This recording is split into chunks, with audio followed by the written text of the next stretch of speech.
Expectations were running high in the run-up to this year's budget, as it happens to be the first full-fledged budget of the new government. And the finance minister doesn't seem to have disappointed the industry. In fact, it is an extremely growth-oriented budget, a budget that not only focuses on bringing in fiscal discipline.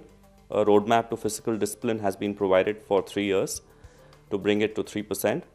But at the same time, the finance minister has also focused on the important need of maximizing public investment, on infrastructure development, on creating jobs, on skill development, on manufacturing, and importantly, creating a competitive tax environment, an environment where there is stability and a non-adversarial tax regime. Now let's try and understand what the finance minister has done, especially for the international investor community, which is going to bring them a lot of relief and respite. The first important measure that the finance minister has taken is with respect to general anti-avoidance rules. Now, as we all know, the GAAR provisions were introduced in 2012, and then over a period of time, they have been deferred by 1 year at a time, and they were likely to be legislated from 1st of April 2015. The industry was hoping that with the positive sentiment that is there, the GAAR provisions would be deferred, and the finance minister has accepted the industry's request. The GAAR provisions have in fact been deferred by 2 years, and what is heartening to note is that the GAAR will not apply to existing transactions or existing investments, but will only apply to new investments which are made after 1st of April 2017.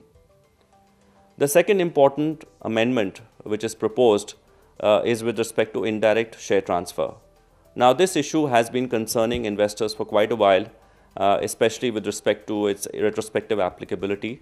But more importantly, there were other attendant provisions with respect to the broad canvas of the indirect share transfer provisions, and also in terms of the methodology of computation. Now, a number of these issues are likely to be addressed either through the legislative amendments or through a clarificatory circular that may be issued in course of time.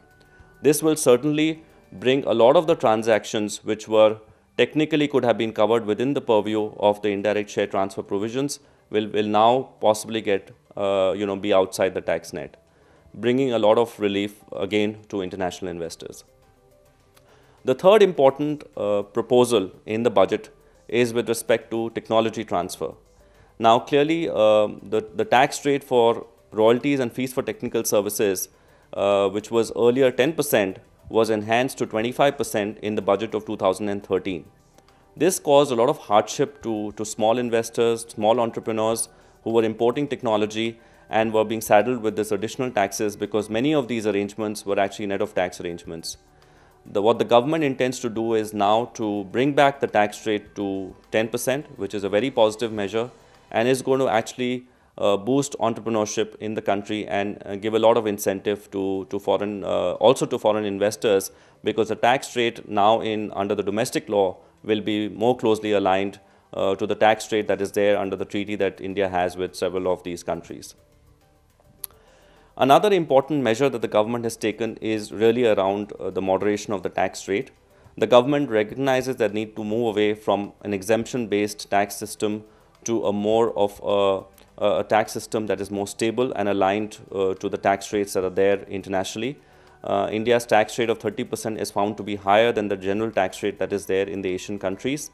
And this year's budget is clearly focusing on the government's intent to bring down the maximum marginal rate from 30% to 25% over a period of 4 years. Obviously, while doing this rate reduction, the government would also focus on rationalization and removal of some of the tax incentives and exemptions that are currently there for specific sectors.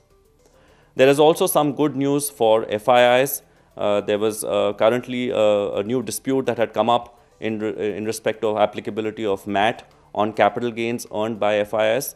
The finance minister has addressed this concern and clarified that MAT will not be applicable to FIIs with respect to this capital gains earned by them. And then there was this issue with respect to investments which are made by foreign funds. Most of the fund management activities were happening from outside India, because there was a fear in the hands of the fund managers that by locating the fund manager in India, they could potentially expose the foreign fund to the risk of creating a permanent establishment in India. Again, this issue has been put to rest. The Finance Minister has clarified that the foreign funds that do have a portfolio manager located in India would not be subject to the risk of creating a permanent establishment.